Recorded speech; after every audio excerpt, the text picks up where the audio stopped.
Nah, bentar ya.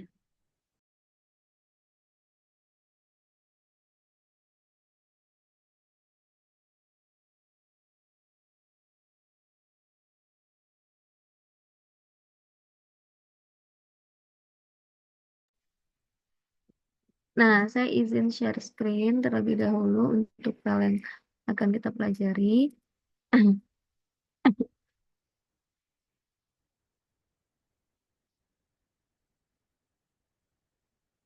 Ini udah ya pewarnaan simpul, pewarnaan sisi. Bentar.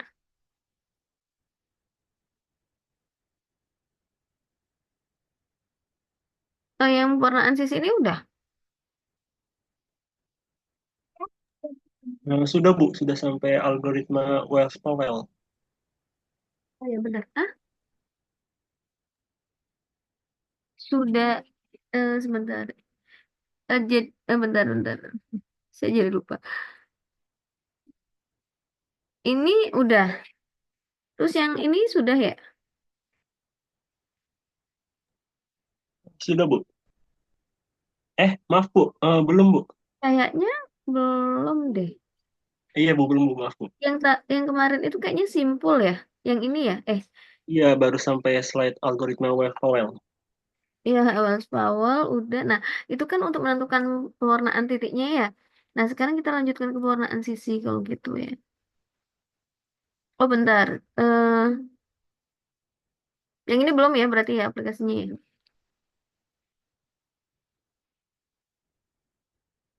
Baik, anak-anak. Bentar, sebentar.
Baik.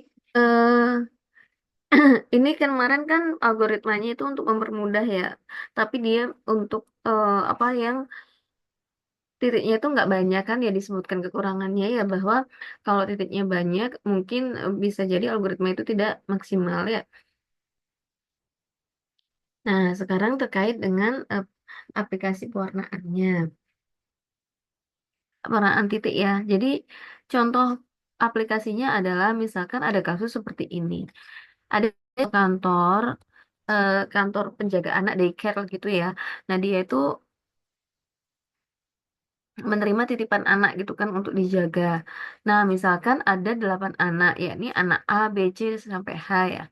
Nah, kemudian orang tua itu menitipkan anaknya itu nggak full time, nggak full day gitu, nggak nggak seragam dari pagi sampai sore misalkan, tapi berdasarkan mm, waktu-waktu tertentu. Jadi misalkan, oh si orang tuanya itu sibuknya di jam 10 sampai jam 12, berarti dia butuhnya kan jam segitu tuh untuk dititipkan. Jadi dia bisa menitipkannya jam segitu gitu kan nanti eh, yang lainnya juga seperti itu. Jadi nggak serentak ya untuk anak A, B, C sampai H ini. Nah, jadwalnya adalah seperti ini. Jadi si anak A itu dititipkan jam 7 dan jam 12. Kemudian si B dititipkan jam 7 sampai jam 12. Si anak C dititipkan yang bintang-bintang ini ya, jam 8 sampai jam 9 dan seterusnya. Jadi nggak semua anak itu dititipkan eh, pada waktu yang sama dan serentak. Nah, kemudian permasalahannya adalah, nah, sebenarnya kantor daycare-nya itu kan bisa aja, kan mereka pasti butuh loker ya untuk menyimpan perlengkapan masing-masing anak. Bisa aja kita karena ada 8 anak, ya udah kita eh, tempatkan atau kita sediakan 8 loker gitu kan untuk masing-masing anak. Tapi ternyata dengan menggunakan tapi ternyata apakah 8 loker itu adalah yang efektif atau efisien, di mana kalau daycare itu kan biasanya mereka hmm, sistemnya berbasis usaha ya, di mana harus apa harus mendapatkan keuntungan gitu kan, untuk apa namanya, sebentar.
Baik, saya lanjutkan ya. Jadi, apakah 8 loker itu merupakan yang efektif?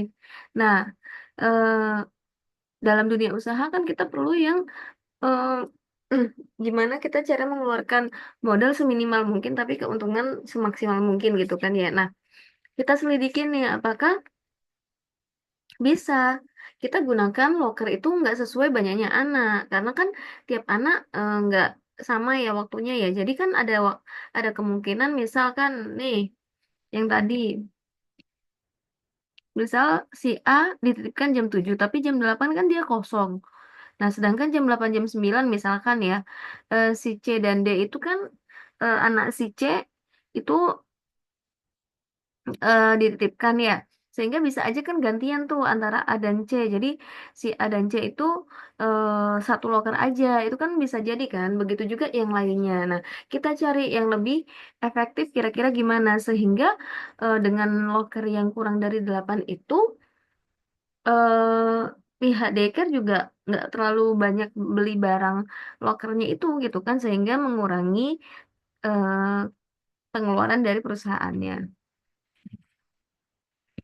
Nah, untuk penyelesaiannya itu bisa menggunakan pewarnaan titik. Jadi, untuk menggunakan pewarnaan titik itu, yang pertama, kita buat eh, jadwal tersebut dalam bentuk graf. Duduk, duduk. Bentar ya. Duduk, Hasan, duduk.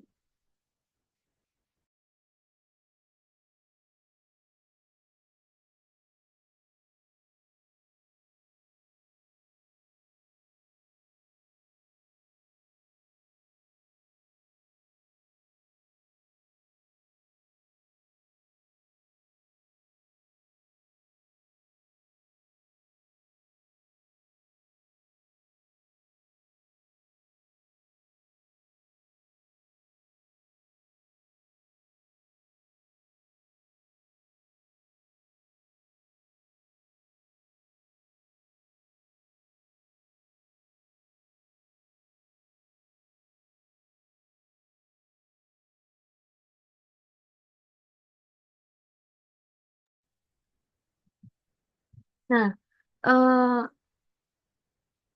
tadi si anak A, B, C sampai H itu direpresentasikan sebagai titik. Kemudian untuk sisinya itu apa? Sisinya adalah anak yang jadwalnya itu sama. Jadi yang sama-sama ada di daycare-nya itu. Jam berapa aja sama. Contoh, pada saat jam 7 yang dititipkan adalah anak A, B, dan E. Berarti kita hubungkan sisi antara A, ya, antara simpul A, B, dan E. Ya, A ke B, B ke E, A ke E gitu kan. Nah, kemudian begitu seterusnya ya. Yang jamnya sama itu dihubungkan oleh sisi. Nah, setelah itu kita lakukan pewarnaan pewarnaan titik. Dilakukan pewarnaan titik sehingga ditabatlah seperti ini pewarnaannya. Kalian pewarnaan titik kan udah tahu ya konsepnya ya. Nah, artinya kita dapatkan bahwa dalam kasus ini kita mendapatkan 4 warna ya. Satu, dua, lima ya? 4 apa 5 nih? Merah, hijau, kuning, biru, hitam. Ada 5 warna yang berbeda ya, lima sehingga itu yang akan menjadi loker yang minimal. Artinya dengan 5 loker itu ternyata sebenarnya cukup gitu untuk daycare itu memfasilitasi ke 8 anak itu ya. Terus gimana Bu caranya? Maksudnya loker satu untuk siapa aja? Nah, loker yang berwarna sama. Misalkan ya yang merah itu loker satu, biru itu loker 2, hijau loker 3, hitam itu loker 4, dan kuning itu loker 5. Maka jadi loker satu itu, jadi kalau warnanya itu sama, bentar-bentar. Loker satu itu untuk anak B, loker 2 untuk anak EF. Jadi yang warnanya sama, itu dia satu loker. Yang warnanya sama itu adalah satu loker. Jadi itu kan warna merah itu B, berarti anak B satu loker sendiri. Kemudian yang hijau A, C, berarti anak A dan C itu barengan jadi satu loker. Kemudian H itu satu loker sendiri warna kuning. Kemudian yang hitam D dan G mereka jadi satu loker. Kemudian biru E dan F mereka juga jadi satu loker. Seperti itu ya. Nah, artinya untuk pewarnaan simbol ini dapat menyelesaikan kasus terkait dengan hal-hal yang tadi meminimalkan eh, seperti penjadwalan gitu kan ya.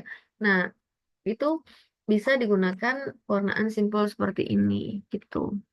Ini salah satu aplikasinya ya. Nah, kemudian selanjutnya adalah pewarnaan sisi. Pada pewarnaan sisi, kalau pewarnaan titik itu titiknya yang diberi warna, nah pewarnaan sisinya itu adalah sisinya yang diberi warna. Nah, eh, sama seperti pewarnaan titik, dalam pewarnaan sisi juga dia punya indeks kromatik. Artinya banyak warna minimum yang diperlukan untuk mewarnai sisi pada suatu graf. Nah, lambangnya apa? Lambangnya sama dengan pewarnaan titik, tapi dia ada aksennya ya. Jadi ci aksen G. Nah, ini aturannya, ada aturannya nggak? Nah, ini aturannya, setiap dua sisi yang bertetangga atau setiap dua sisi yang bersebelahan gitu ya, yang menempel pada setiap dua sisi yang menempel pada titik yang sama, itu warnanya haruslah berbeda. Kita coba ya. Nah, ini lintasan sama seperti yang sebelumnya itu ya. Pada graf lintasan ini, misal P3 ini kan P3, P4, ini P5. Nah, untuk P3, kita coba. Sisinya kan ada dua, sisi V1, V2, dan V2, V3. Misal V1, V2 kita beri warna merah sisinya, maka V2, V3 nggak boleh merah juga. Kenapa? Karena V1, V2, dan V2, V3 itu menempel pada titik yang sama, yakni titik V2. Jadi dia dikatakan bertetangga atau bersebelahan ya. Oleh karena itu, kita bisa gunakan warna yang lain, misalkan ungu. Jadi dia butuh dua warna. Paham nggak?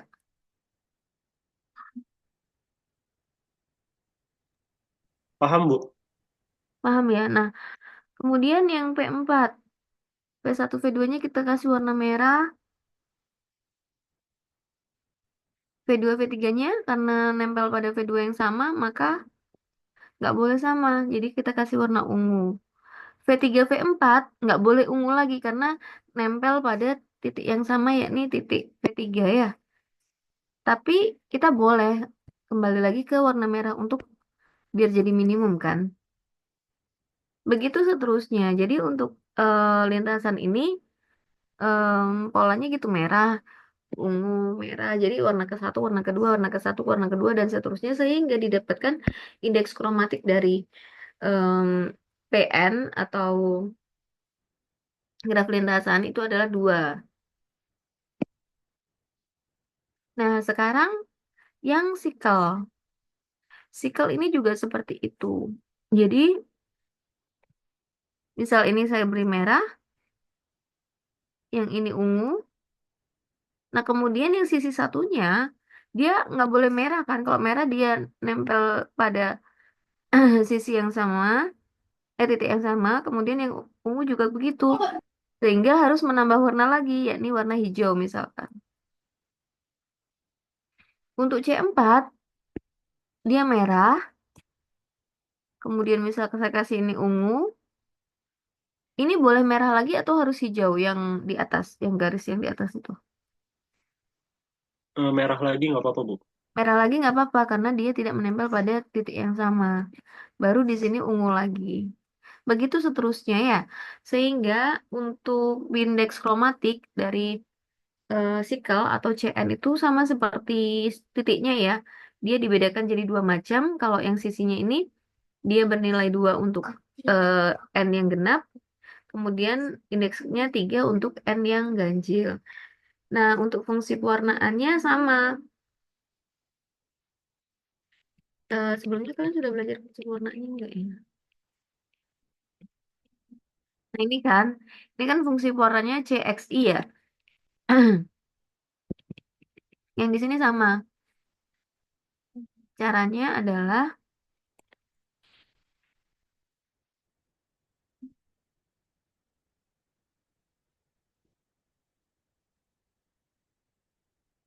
misal ini saya tulis. Nah, saya tulis ini X1, X2, X3, X1, X2, X3, X4, X1, X2, X4, X5.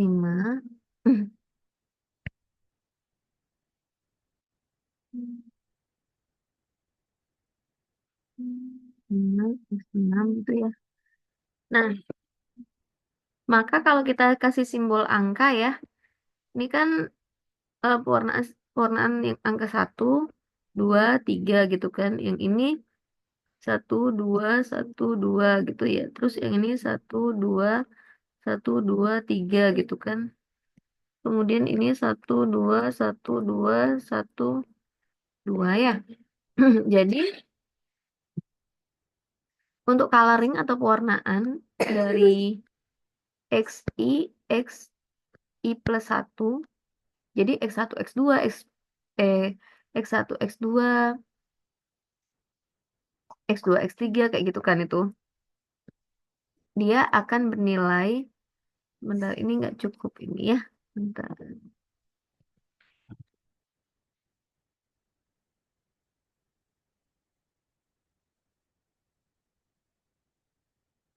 Hmm, bisa.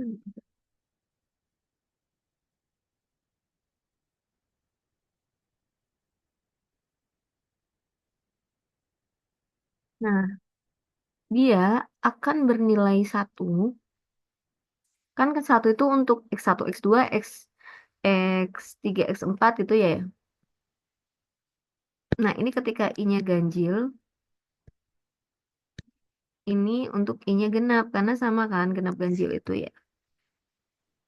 Di mana I-nya itu dari 1 sampai N-1.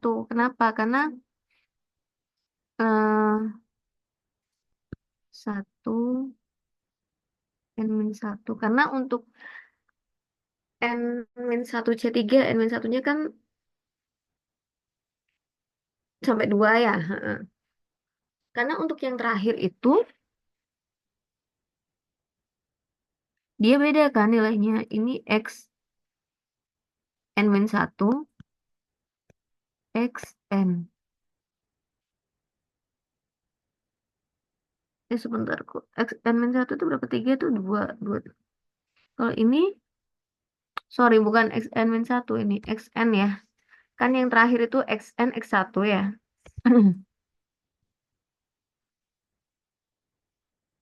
X N X1. Jadi yang ini X1 yang ini, ini gitu kan. Dia akan bernilai 3 untuk N ganjil dan dia akan bernilai 2 untuk N genap gitu. Jadi ini untuk fungsi pewarnaannya. Kalau kalian nanti di ini ya. Nah, kemudian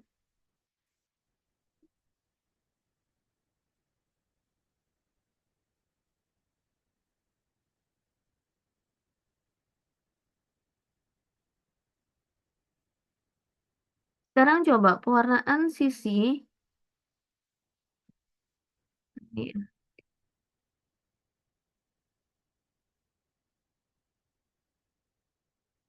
pewarnaan sisi untuk ini.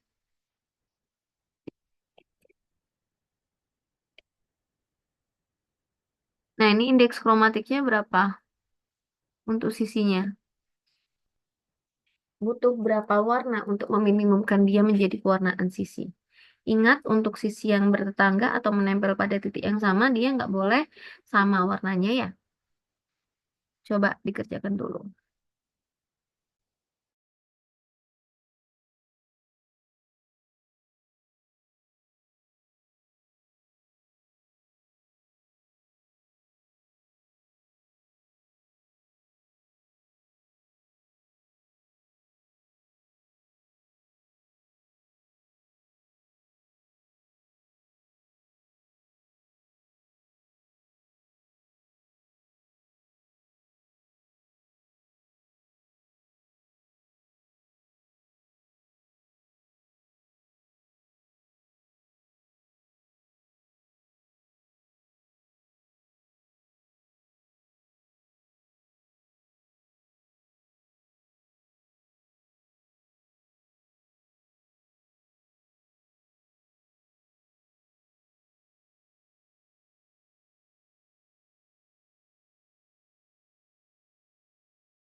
Kalau ada yang sudah dapat boleh di-share di grup ya. Saya tunggu ya.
Ada yang sedang mencobakah? Iya, Ibu, saya sedang mencoba. Oke.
Oke, Ulan dapat 6 ya.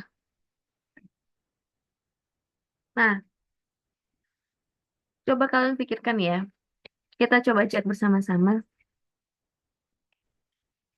Kira-kira untuk minimal bilangan kromatik atau warna yang diperlukan untuk mewarnai sisi pada graf itu bergantung pada apa? Coba. Kan dia untuk sisi-sisi yang nempel pada satu titik yang sama, itu kan nggak boleh sama warnanya. Berarti minimal bisa nggak? Kira-kira sebanyak apa? Bentar, saya mau ini punya uluan dulu deh. Mau share. Nah, gimana? Ini. Oh gini, bentar-bentar.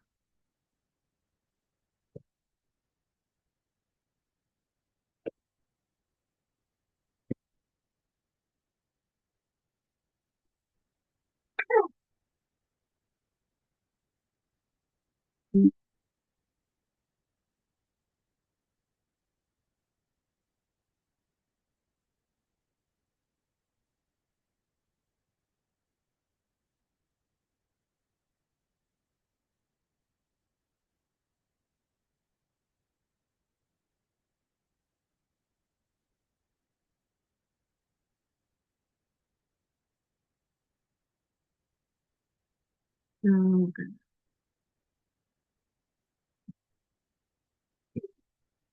Ini yang punya uluan kelihatan nggak?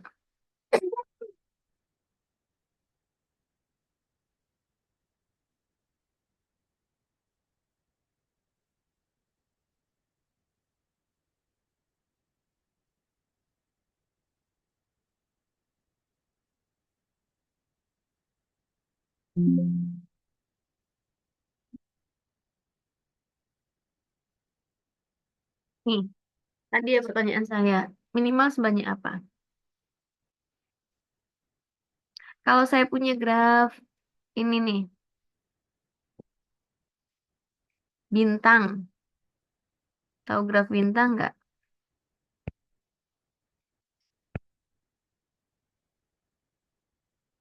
Ini kan. Ini kira-kira berapa warna yang dibutuhkan? Warnaan sisi ya? 8 bukan Ibu? Betul. Kenapa? Karena dia ada berapa apa? Berapa cabang itunya ya? Satu, dua, tiga, empat, lima, enam, tujuh, delapan kan? Jadi kan semuanya harus berbeda kan? Kalau graf bintangnya ini ada 4, yang dibutuhkan berapa? 4, Bu. 4. Nah, artinya apa? Coba dipikirkan. Artinya apa? Pada suatu graf, berarti ini hubungannya sama apa? Coba, ini masih di graf bintang ya? Graf bintangnya ini deh. Titik-titik. Dengan titik derajat yang paling tinggi. Betul, good job Yusuf. Nah, lihat derajat yang paling tinggi. Minimal yang dibutuhkan adalah sebanyak itu. Kenapa? Karena derajat yang paling tinggi pasti akan berbeda kan warnanya kan. Nah, berarti kita lihat di sini nih. Sama seperti di algoritma Westphal kan juga ngelihatnya dari derajat paling tinggi ya. Nah, oke. Sekarang kita lihat di graf ini. Graf ini kan derajat paling tingginya di titik yang mana? Titik I, Bu. Titik I. Titik I ada berapa? 6. Berarti seharusnya minimal ada 6.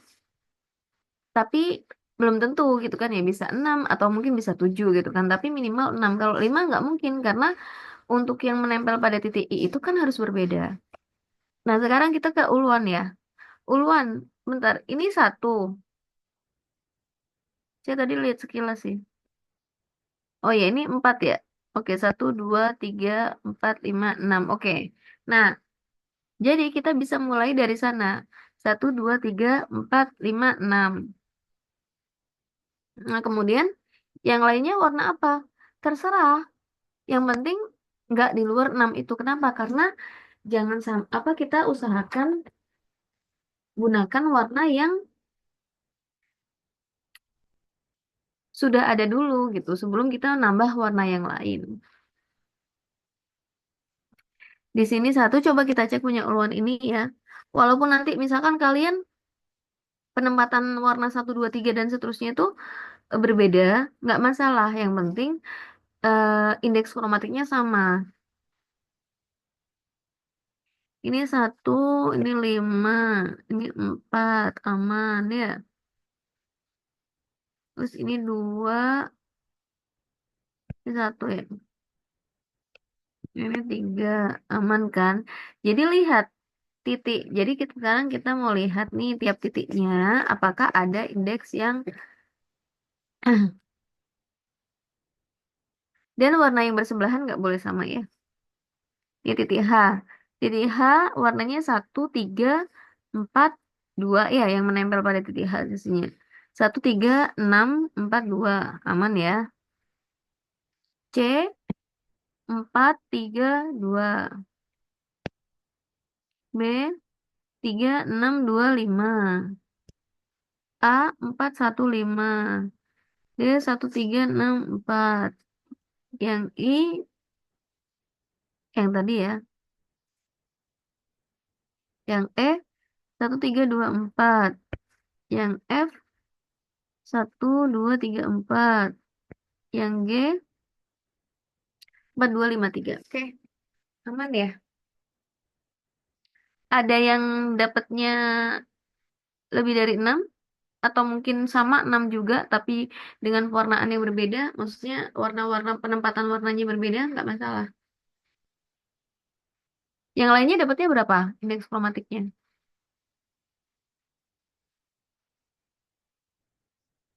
Dapat 6 juga, Ibu. 6 ya. Nah, jadi seperti itu dalam pewarnaan sisi. Kita lihat dulu untuk memudahkan kita ya. Kita lihat dulu derajat yang paling besar itu berapa. Kemudian kita gunakan sebanyak warna itu.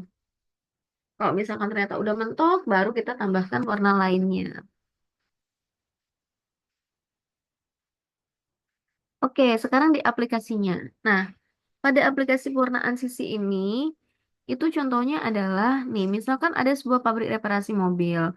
Pabrik itu tuh menerima 8 buah mobil yang rusak yang harus diperbaikin atau direparasi ya. Nah, pos reparasi yang tersedia itu ada sebanyak 3 pos. Kemudian waktu yang digunakan untuk menyelesaikan proses perbaikan mobilnya itu hanya 1 minggu. Nah, oleh karena itu ingin dicari nih berapa banyak shift sih yang bisa dibuat oleh pabrik itu untuk menyelesaikan perbaikan 8 buah mobil tersebut ya dalam waktu seminggu itu gitu kan. Caranya gimana? Nah, tadi dari 8 apa tadi 8 mobil yang mau diperbaikin itu gitu kan. Kemudian pos yang untuk memperbaiki itu kan ada 3 pos yang apa ibaratnya kayak tempat untuk perbaikannya lah ya itu cuma punya 3 mereka tuh.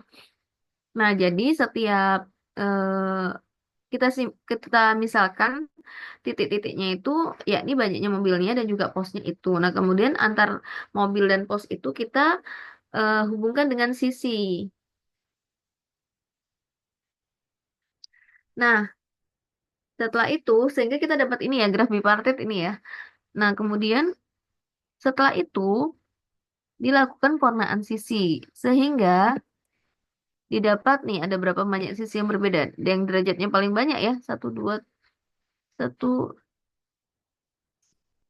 sebentar.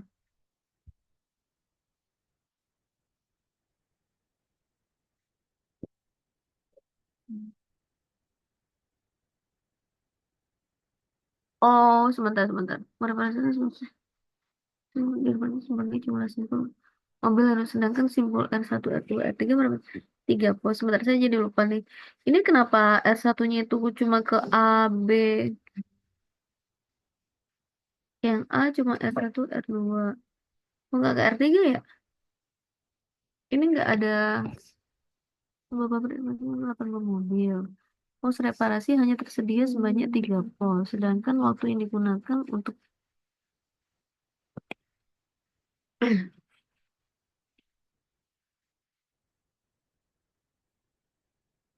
Nah, ini saya Kayaknya ini harusnya ada ini deh, ada keterangan lebih lanjut ya. Karena hmm, ini kayaknya sudah ditentukan kah? Sebentar. Ini maksudnya kenapa mobil A itu bisa ke R1 ke R2 tapi dia tidak ke R3. Mobil B dia cuma ke R1, ya kan?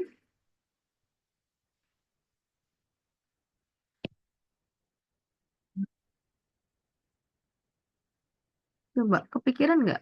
Saya juga baru nggak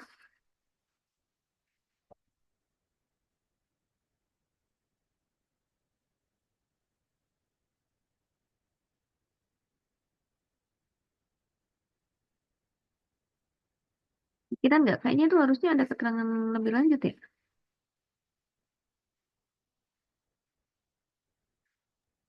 Iya Bu, saya juga sempat bingung pas baca contoh yang ini Bu. Iya, iya, iya. Ini kayaknya harusnya ada keterangan lebih lanjut deh. Sebentar kita coba cari contoh yang lain ya, saya cari.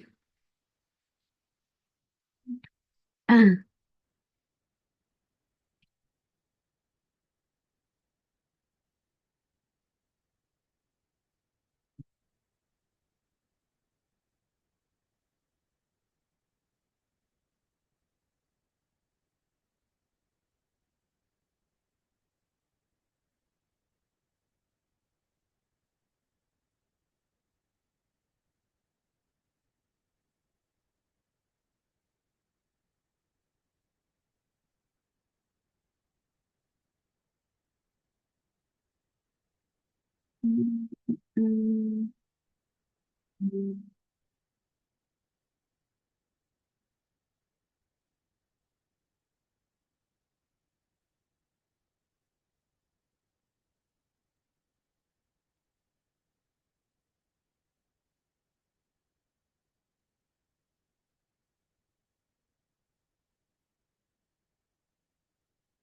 Bentar ya, ada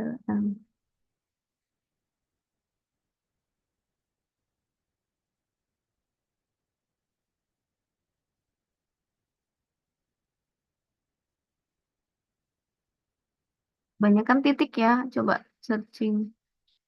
Saya masih searching dulu ya.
Nah, ini coba sebentar ya. Ini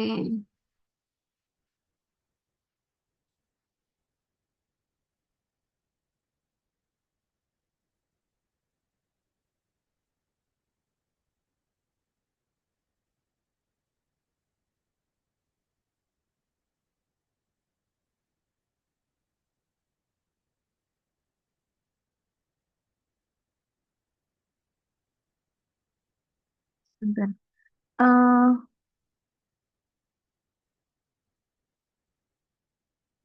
Oh iya, ya itu semua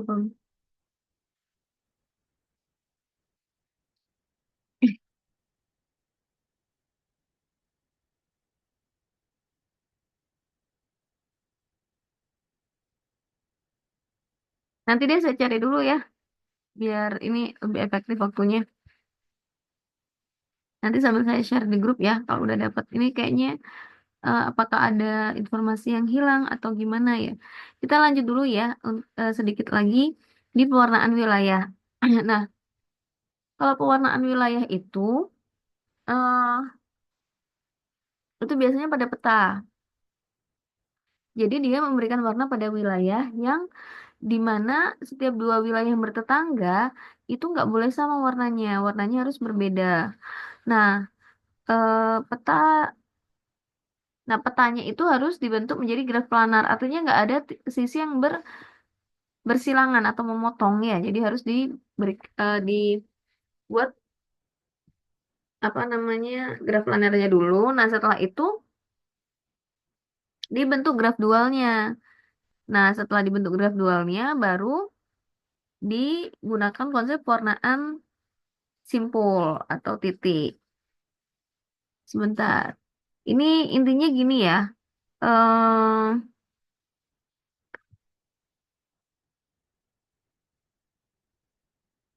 Intinya gini, itu ada contohnya sih. Cuman misal nih, ada peta sembarang lah ya. Hmm. Misal ada,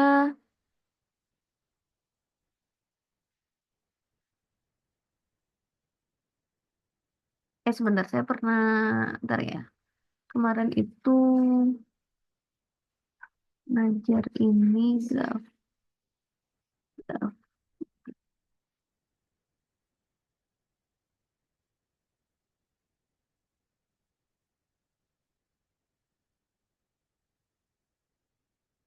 Nah, ini dia.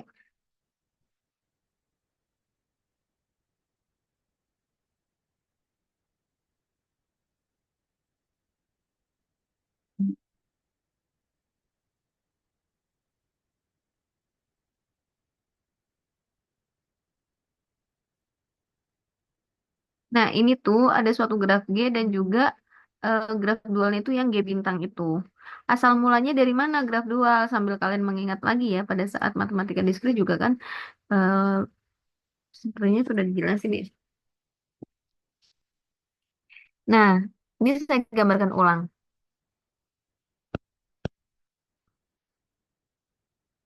Tangkap samalah ya. Ini kan.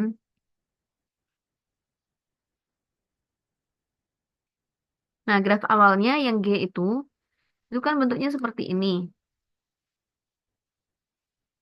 Nah, untuk membentuk graf dual, kita perhatikan wilayah-wilayah dari graf G ini.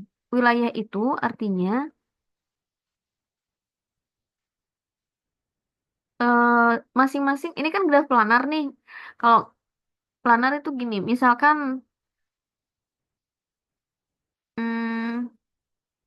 ada yang seperti ini ya. Nah, ini nggak planar. Untuk mengubah jadi planarnya, kita hapus yang itu, kemudian kita gantikan ke sebelah sini. Mana sih? Nah, misalkan kita buat jadi seperti ini planar. Kalau yang tadi bersilangan, itu nggak planar. Itu ya, yang dimaksud planar itu nggak ada sisi yang memotong. Nah, graf G ini kan sudah planar nih. Wilayahnya mana? Ya, tiap-tiap bagiannya itu. Jadi ini ada wilayah pertama, wilayah kedua, wilayah ketiga, udah gak ada lagi kan? Nah, jangan lupa di luarnya graf ini itu juga jadi satu wilayah. Jadi ini di wilayah keempat. Boleh di sebelah bawah, atas, kanan, kiri, terserah. Yang penting di luar dari graf tersebut ya. Jadi itu jadi satu wilayah yang terluar. Nah, kemudian tiap-tiap wilayah ini untuk menjadi graf dual ya, disimbolkan dengan titik.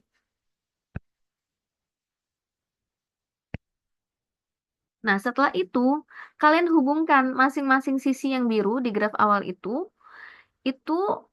eh, jadi kita membuat sisi nih untuk graf dualnya. Nah, caranya gimana? Dari antar wilayah itu kita buat sisi dengan memotong sisi yang pada graf asalnya atau yang berwarna biru. Misalkan nih, sisi yang ini kan memotong kita potong dia ke R4. Wilayahnya kan dia bersebelahan dengan R4 ya. Kemudian antara R1 dan R2 kan ada sisa juga tuh. Nah, ini kita potongkan di sini. Terus sisi yang ini itu kan ke arah luar juga ya. Berarti dia ke R4 juga. Nah, kemudian sisi yang ini dia R2 ke R4 gitu kan. Kemudian sisi yang ini R3 ke R4. Kemudian sisi mana yang belum? Yang ini ya. Ini kan keluar nih ya dari R3 keluar. Kita boleh lewat sini atau lewat sana juga boleh. Terus yang ini ya. Nah, sehingga graf yang berwarna merah ini itu adalah graf dualnya.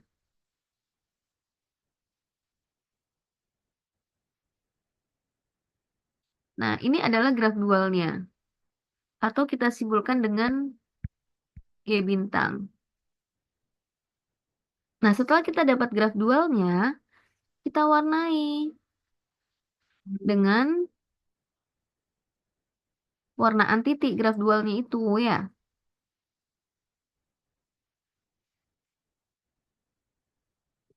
Warnanya apa? Derajat yang banyak ini ya. Ini satu,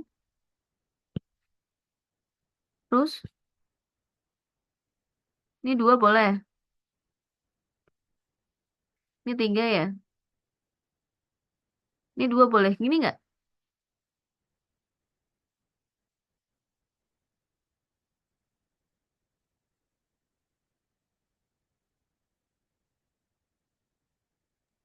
Iya, Bu.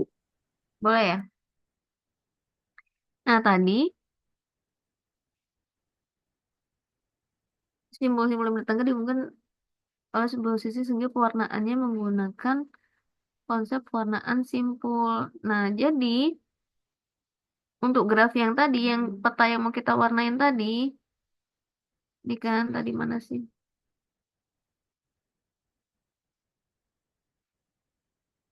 Hmm. Tadi gimana ya?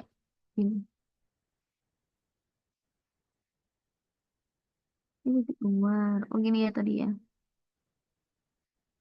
Nah, sehingga warnaannya ini untuk graf yang tadi tuh warna dua. Jadi dari pewarnaan titik graf dualnya itu, maka pewarnaan peta atau wilayah pada graf G-nya itu adalah misalkan jangan merah, kuning itu satu, hijau itu dua, kemudian ungu itu tiga misalkan. Berarti dua itu hijau. Berarti ini kita warnai dua nih.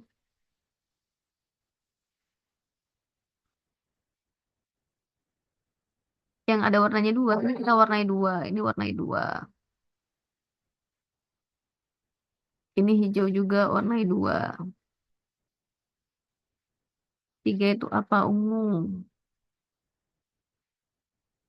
Ini warna tiga. Nah, kemudian yang di luar peta itu adalah warna satu, kuning ya. Kan ini kuningnya ya. Berarti yang di luarnya peta ini adalah yang kuning. Kalau kita perlu yang warnai di luar peta juga ya. Tapi kalau enggak ya cukup yang di dalamnya aja. Jadi pewarnaan petanya seperti itu. Sehingga anggapannya wilayah yang berdekatan itu warnanya nggak sama. Paham ya? Jadi dualnya itu digunakan untuk apa? Untuk pewarnaan titiknya yang nanti pewarnaan titiknya itu dipakai untuk mewarnai pada graf asalnya itu. Sampai di sini bisa dipahami? Paham, Bu. Paham, Bu. Oke, baik. Nah, ini ada tugas kelompok. Mungkin ini aja. Nah, ini silakan. eh ini berapa orang, berapa mahasiswa ya? Satu kelompok boleh dua atau tiga mahasiswa. Ini nggak susah sih untuknya. Silakan kalian. Ini ada berapa mahasiswa sih? 24, Bu. Dua empat. Kalau tiga itu ada delapan ya. Ya udah tiga tiga aja ya. Tiga tiga. Nah,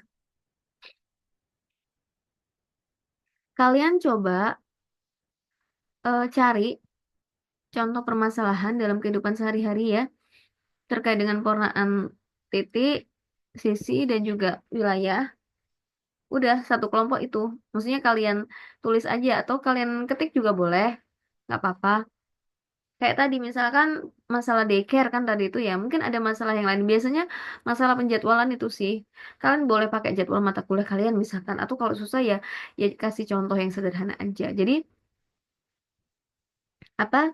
Cari masing-masing satu contoh ya untuk aplikasi pewarnaan titik, sisi dan juga wilayah dalam kehidupan sehari-hari ya. Untuk tiap kelompoknya paham ya? Paham, Bu. Untuk deadline-nya kapan ya, Bu? Minggu depan ya. Baik, Bu. Oke, baik. Kalau begitu sampai di sini ya untuk perkuliahan kita hari ini. Sebelum saya tutup, ada yang mau ditanyakan kah?